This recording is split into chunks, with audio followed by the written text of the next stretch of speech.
မင်္ဂလာပါ PK မြန်မာ channel မှာကြိုဆိုပါရစေ။ဒီနေ့ကတော့ကျွန်တော် Messenger Chatbot တက်နည်းအပိုင်း2ကိုတင်ဆက်သွားမှာဖြစ်ပါတယ်။ဒီဗီဒီယိုလေးမစခင်မှာကျွန်တော်ရဲ့ PK မြန်မာ channel လေးကို subscribe လေးနှိပ်သားပေးပါအောင်နော်။ဗီဒီယိုအသစ်တင်တိုင်းသိရအောင်လို့ bell လေးကိုနှိပ်ပြီးတော့ all လေးကိုတစ်ချက်နှိပ်ပေးပါ။ကျေးဇူးတင်ပါတယ်နော်။ဒီအခုဆိုရင်ကျွန်တော်တို့ flow နဲ့ test ပေါ့ဟုတ်ပြီ flow နှိပ်မယ်နော်။ flow နှိပ်ပြီးသွားတော့ကျွန်တော်တို့ welcome message မနေ့ကလောက်ထားတဲ့ဟာကိုကျွန်တော်ဖွင့်မယ်ပြန်ဖွင့်မယ်ဖွင့်ပြီးတော့ကျွန်တော်ထုံးစံအတိုင်းကျွန်တော် edit ကိုနှိပ်မယ်နော်edit ကိုနှိပ်ပြီးတော့send message မနေ့ကလောက်ထားတော့နှိပ်မယ်နှိပ်ပြီးသွားရင်ကျွန်တော်တို့button လေးတွေထည့်လို့ရတယ်ခင်ဗျ quick action ပေါ့နော်client တွေအောက်မှာကျွန်တော်သူတို့နှိပ်လိုက်တာနဲ့တန်းဖြည့်လို့ရအောင်ပါနှိပ်လိုက်တာနဲ့သူတို့နှိပ်တဲ့သူလိုချင်တဲ့ခလုတ်လေးနှိပ်လိုက်တာနဲ့အဲ့ရကိုအကြောင်းပြန်ပေးမှာဖြစ်ပါတယ်။ဒါဆိုကျွန်တော် quick reply ကိုကျွန်တော်နှိပ်လိုက်မှာနော်။ quick reply နှိပ်ပြီးတော့ကျွန်တော်ဘာလုပ်မလဲဆိုတော့ဒီမှာစာလေးရေးမယ်ကျွန်တော်ဘာပြချင်တဲ့ဟာကိုကောင်းစီပါနော် product နော်ထုတ်ကုန်နောက်တစ်ခုက phone number ပေါ့နော်ကျွန်တော်ထည့်ချင်တဲ့ဟာဘာဖြစ်ဖြစ်phone number ကိုပြချင်နေဆိုရင် phone number အဲဆိုရင် button နှစ်ခုစောက်ပြီးသွားပြီစောက်ပြီးတဲ့အခါမှာ answer အဖြေပေါ့နော်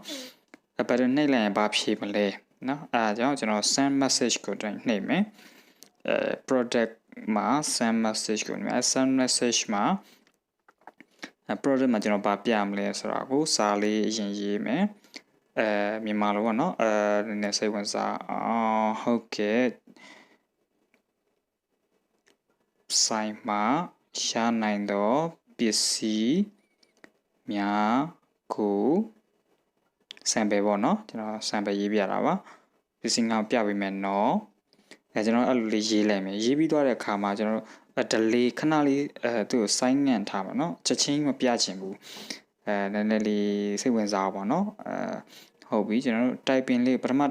delay ကို typing ဖြုတ်မှာနော် typing ဖြုတ်တော့ typing ဖြုတ်တယ် typing ကကြတော့စာရိုက်တဲ့အဆက်ကလေးတွေပြဖြစ်ပါတယ်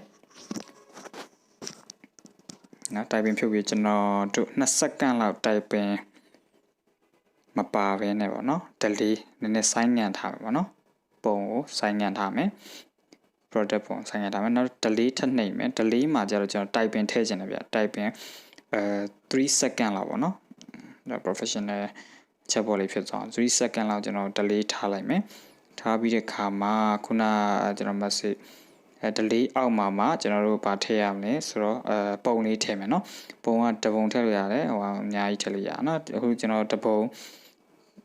ဆိုတာနှိပ်မယ်နှိပ်ပြီးတော့ကျွန်တော်အခု picture တွေကိုကျွန်တော်သွားလိုက်မယ်သွားပြီးတော့ကျွန်တော် sample အနေနဲ့ကျွန်တော် Chinese New Year တပုံလေးပဲနှိပ်လိုက်မယ်နော်ဟုတ်ပြီအားလေးပြမယ်client ကိုပြမယ်နော်သူ product အနေနဲ့ပေါ့နော်အဲ့ဒါလေးကိုပြမယ် Chinese New Year ပုံလေးကိုပြမယ်ပေါ့နော်ပြပြီးသွားရင် publish ကိုနှိပ်ပါနှိပ်ပြီးတော့တဲ့အခါမှာသူ button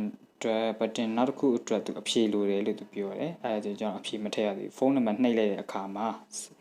အဲ့ထဲမှာကျွန်တော်ဖုန်းနံပါတ်ကိုပြဖို့အတွက် send message ထဲမှာကျွန်တော်ဖုန်းနံပါတ်ထည့်မှာပေါ့နော်ကျွန်တော်က09ဖုန်းနံပါတ်09 blah blah blah ပေါ့နော်အဲကျွန်တော်ဖုန်းအဲ့ဒီမှာဖုန်းနံပါတ်ကိုဖုန်းနံပါတ်ထည့်လို့ရတယ်ဆိုင်ရဲ့ဖုန်းနံပါတ်ထည့်လို့ရတယ်ပေါ့နော်အဲ့ဒီထည့်ပါထည့်ပြီးသွားရင် publish အမြဲတမ်းနှိပ်ပြီးနော်ဟုတ်ပြီ publish နှိပ်လိုက်ပြီ publish ဖြစ်သွားပြီကျွန်တော်ဟိုကနှစ်ခုလုံးအောင်မြင်သွားပြီပေါ့နော်နှစ်ခုလုံးအောင်မြင်သွားပြီ error မရှိတော့ဟုတ်ပြီအဲ့ဒါဆိုရင်ကျွန်တော်စမ်းသပ်လို့ရပြီနော်product နဲ့ရင်ဘာဖြစ်မလဲဟုတ်ပြီဒါ product နဲ့ရင်ဒါတွေပြမယ်ပြီးတော့phone number နဲ့ရင် phone number လာပြမယ်နော်ပြီးတဲ့အခါမှာကျွန်တော်ဘာလုပ်မလဲဆိုတော့preview ကြည့်လို့ရမှာဗျ preview ကျွန်တော်ကြည့်လိုက်မယ်နော်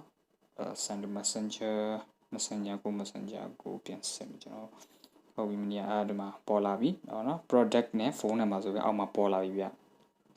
အဲကျွန်တော် product ကိုနှိပ်လိုက်မှာဆိုရင်ခုနစာထည့်ထားတဲ့အတိုင်းပစ္စည်းမပြမယ်နော်ဆိုပြီးတော့မှ typing 34ကကျွန်တော်လှုပ်နေမယ်နော် typing ဆိုတဲ့ဟာလေးပါလှုပ်နေတဲ့ဟာလေးဟုတ်ပြီပုံလေးပါပေါ်လာပြီဗျဟုတ်ပြီနောက်တစ်ခုကျွန်တော်ဆမ်းမယ်နောက်တစ်ခုဆမ်းဖို့အတွက်ကျွန်တော်ဟိုပြန်လုပ်မယ်နော်ဆမ်း preview ပြန်နှိပ်မယ်ပြန်ဖွင့်လိုက်တဲ့အခါမှာပြန်ပေါ်လာပြီ product နဲ့ phone number ကျွန်တော်ဖုန်းနံပါတ်နှိပ်လိုက်မယ် okay ဖုန်းနံပါတ်ပေါ်လာပါပြီ okay ဒါပါပဲခင်ဗျာကျေးဇူးပါ